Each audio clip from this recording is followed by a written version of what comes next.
Olá, alunos, tudo bom? Aqui é o professor André falando mais um assunto do contexto histórico. Vamos abordar um pouco sobre a crise de 1929. Nós sabemos que essa crise foi um colapso mundial na economia, provocado pela Grande Depressão Econômica e por uma especulação financeira muito grande dentro dos Estados Unidos. Para entendermos um pouco mais, vamos voltar um pouquinho no tempo. Sabemos que os Estados Unidos, no começo do século XX, se transformou na maior potência econômica do mundo, motivado principalmente pelas consequências da Primeira Guerra Mundial. Sabemos também que os Estados Unidos vivenciavam um sistema econômico chamado liberalismo, onde não existia um controle muito firme do governo sobre os mesmos. E, logicamente, toda essa especulação financeira, toda essa abertura econômica que existia dentro do país potencializou justamente o quê? Um padrão de vida, podemos dizer, na época, muito bom para os americanos. Os americanos eles criaram um padrão de vida. Economicamente, os americanos compravam muitos bens, tá? E logicamente, esse exemplo, esse padrão de vida americano, ele foi exportado para outras regiões do mundo. Sabemos também que nessa época, os Estados Unidos, ele financiava a reconstrução de muitas nações depois da Primeira Guerra Mundial.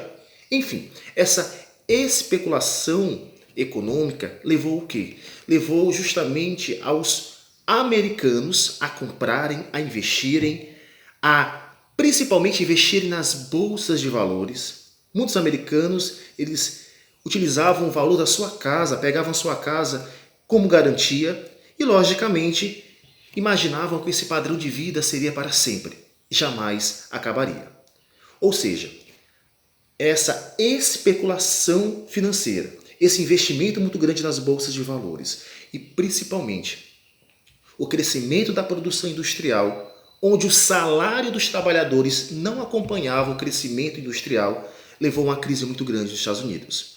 Ou seja, chegou um momento que as empresas produziam demais, a conhecida por superprodução, por produzirem tanto, sem venderem suas mercadorias, as pessoas e as empresas, logicamente, faliram.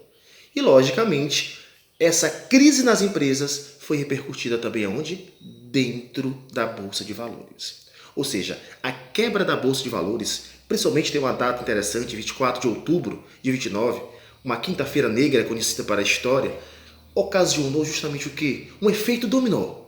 As empresas quebraram, a Bolsa de Valores não tinha como pagar o investimento das pessoas e todas as ações compradas estavam valendo nada. Então, a quebra da Bolsa, a quebra da economia americana potencializou um efeito dominó no mundo. Ou seja, a maior nação economicamente falando, ao quebrar, gerou um efeito cascata para outras nações. Só recapitulando, não esqueça, tá? A superprodução e a especulação econômica levaram a todo esse efeito dominó. Então, com a crise, com a quebra da Bolsa de Nova York de 29, o efeito foi sentido no mundo, inclusive no Brasil. O Brasil era um dos maiores exportadores de café do mundo. O Brasil deixou de vender seu café justamente por causa dessa crise. O governo brasileiro, principalmente o governo de Getúlio Vargas, teve que comprar muito café para que os cafeicultores brasileiros eles não quebrassem. É importante nós sabermos. E, logicamente, uma das grandes consequências da crise de 29 foi o quê? Foi o desenvolvimento de ideais de governos fascistas e, por que não falarmos, governos totalitários. Ou seja, do finalzinho da década de 20 para o começo da década de 30, surgirão governos e apontarão o dedo para os Estados Unidos. Vocês estão vendo o que acontece com um país onde a economia é liberal? Ou seja, a crise de 29 nos Estados Unidos vai ser uma consequência para o surgimento de governos fascistas no mundo, governos totalitários. Podemos dar exemplos: o fascismo na Itália, o nazismo na Alemanha e, por que não falarmos, o stalinismo na União Soviética. Então, o que foi a crise de 29? Foi um efeito dominó, um efeito cascata muito grande na economia americana, motivado pela crise da superprodução e a especulação financeira, onde a economia quebrou, o país ficou empobrecido, podemos dizer, naquele período. As pessoas estavam sem nada, sem trabalho, sem alimentação, sem nada.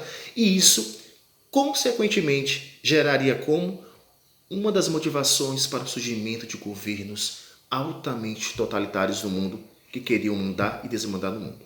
A crise de 29 faz parte do contexto histórico, faz parte da história da humanidade, faz parte do século XX, do planeta que nós vivemos.